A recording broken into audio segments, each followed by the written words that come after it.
Hey everybody, this is Nelca Roco again, and today is Sunday, so it means it's Book Narration Day. Okay, so let's use this book, How to Become an Effective Lighting Designer, written by me. Okay, so in this book, I mentioned on the few things on how to become an effective lighting designer. One is to appreciate light. Number two is study the standards. Three is learn the software. Four is study the basic engineering or electrical engineering. Five is study the basic architecture. Six is study the basic psychology. Seven is study the basic physics. Oh my God, there's so many. But yes, number eight is study sustainability. And nine is learn how to collaborate with the other professionals. 10 is learn how to explain your design. And the extra 11 is what will be the future of the lighting designer and what you should do. So these 10 things that you need to learn to become an effective lighting designer, you can find it here in my book. And also you can order this one in amazon.com. And today I'm going to narrate a few pages on the first chapter on how to become an effective lighting designer by appreciating light. Okay, and by the way, you can go and check also my Udemy course, the Becoming a Lighting Designer. It's like a continuation of this one, and later on I will also update this one based on the book. Okay, so go and check this Becoming a Lighting Designer while you are reading this book, How to Become an Effective Lighting Designer. Okay, so let's go now and read this chapter 1. Okay, chapter 1, appreciate light. Maybe you have to know the darkness before you can appreciate the light, by Madeline L. Engel.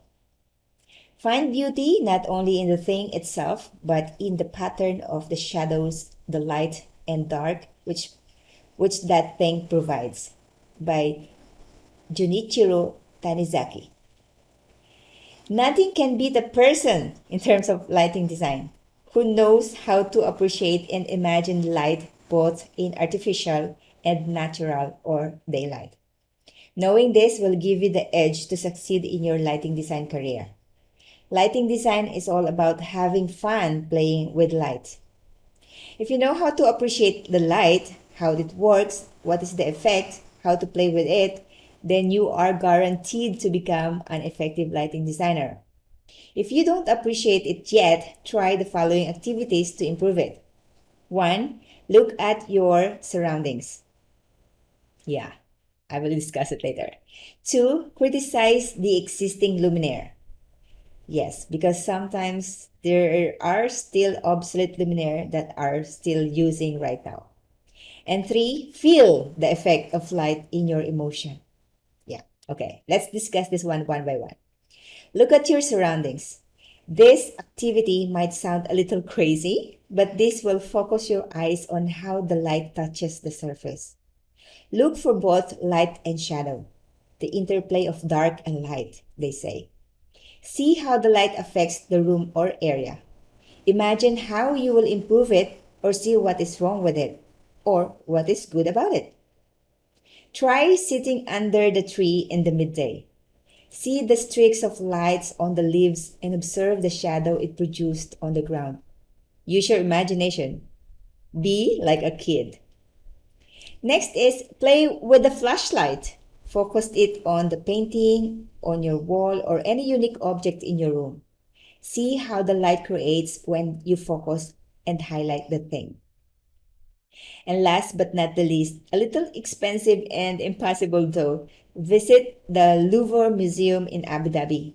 Experience the rain of light in the whole building. Take a photo of yourself, absorbing all the ray of lights from it. I have done it. I look crazy, but it feels good. Check my blog about it. Please don't laugh at me. Lighting designers are crazy. Tadao Ando is one of the famous architects who loved to play with natural light in all his design. He captures daylight as part of the structure.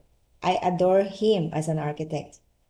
See the image below in one of Tadao Ando's light in architecture. Look how he dramatically used the daylight on the wall with the shadow casting from one of the structural beams. And watch this video and see what you will get from it. This video is a short film of light and shadow by Tadao Ando. Next is criticize the existing luminaire. Another way to appreciate light is by touching the luminaire or the source of light. But please do not touch the light without thinking. I got burned my finger when I touched the neon light. I thought it's an LED tube. I also touched a floodlight with a sodium lamp.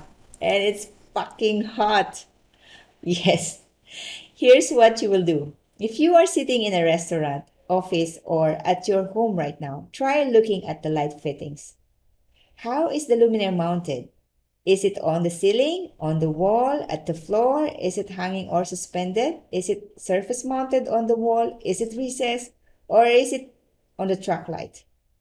How did the luminaire look? Is it round, square, rectangle, regular shape? Does it have cover, accessories, reflector? What are the materials used? Glass, metal, plastic?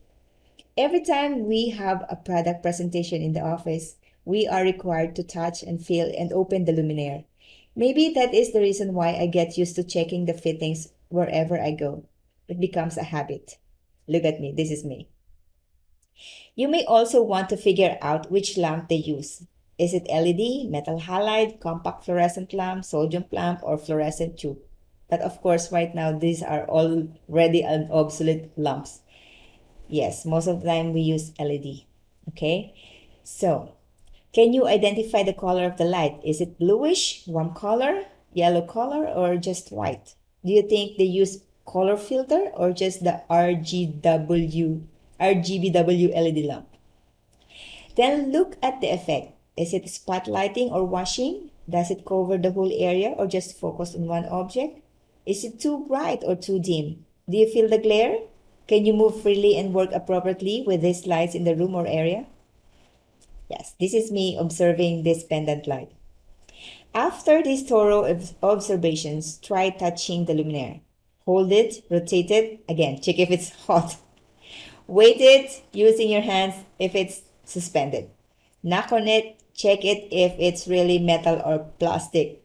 Wait, be careful in knocking as well. I almost broke one light fitting in one gallery, a very expensive designer's choice luminaire, so be careful. Now, do you think there are much better light fittings available than what you see right now? Definitely yes. And that is your next project. Find these better luminaires and use it in your design. If you are a newbie, you don't care about this for now because your focus, I'm sure, is to design and use the software. That is okay. I have been there. I learned the IP rating, CRI, and CCT when I am working in the office for 8 months. You can't blame me. I'm an architect by profession. I'm not an avid fan of technical terms. Next is feel the effects of light in your emotion. Have you noticed your feelings when you are inside the 5-star hotel bedroom? How about inside the gangsta party club? How about inside the church or mosque or temple? How about in the office or in the mall? Try identifying the feelings inside these places. I hope you have been to these places. My suggestions will be worthless if you have never been in any of this. Do you recognize the feeling of relaxation if you have dim, warm light like in the spa or bedroom? Or do you feel the excitement and liveliness when you are in the club or concert hall with dancing color changing lights? Or do you feel the serenity and calmness if you are inside the temple with daylight coming from the ceiling void or tinted glass? Or do you feel afraid if you are in the hospital with bright light or inside the prison with limited IK20 rated dim 300 Kelvin color temperature light? Yes, it's hard to imagine the prison, but you have seen it in the movie. But how about when you enter the clothing shop and you get attracted to buy because the dress looks so fabulous and when you get home it looks rubbish? Definitely, light can fool you. But it can also show the true color and fabric if you use the right luminaire. The light will also give you the best advantage. Light subconsciously affects our emotion. Most of the time, you will notice the object but not the light that makes it visible to appreciate. Light is hidden from everything. That is why it is so powerful that few will notice. Yeah, that is so poetic. Yes. Artists like the filmmaker, stage director, and lighting designer are the few people who recognize light as a powerful tool. They are the one who knows how to play it. We use it to convey emotion. The image here shows how they use light in filmmaking to communicate emotion. Have you noticed which feeling they use the blue lights? You may wonder about the directions of light. Where is it coming from? From the front, back, left, right, top, or bottom? Try sitting in front yard using sunrise, sunset, and midnight. Feel the light and check your emotion. Okay, so that is the first summary. Let's go and see the summary key takeaways. So to make sure that you will never forget this chapter, see the bullet points below for the summary. Improve your knowledge in lighting design by appreciating the light using these techniques. 1. Look at your surroundings. Play with the light and shadow. Don't forget to use the flashlight. 2. Criticize luminaire. Touch it. Imagine it's a glowing object that will revolutionize your life. And 3. Feel the light. Check your emotions or check somebody's emotions under this light. Now you learn how to appreciate the light. Keep using these techniques until you understand it from the heart. In the next chapter, we will discuss the lighting design standards. Don't worry, you don't need to memorize it. See you in the next chapter.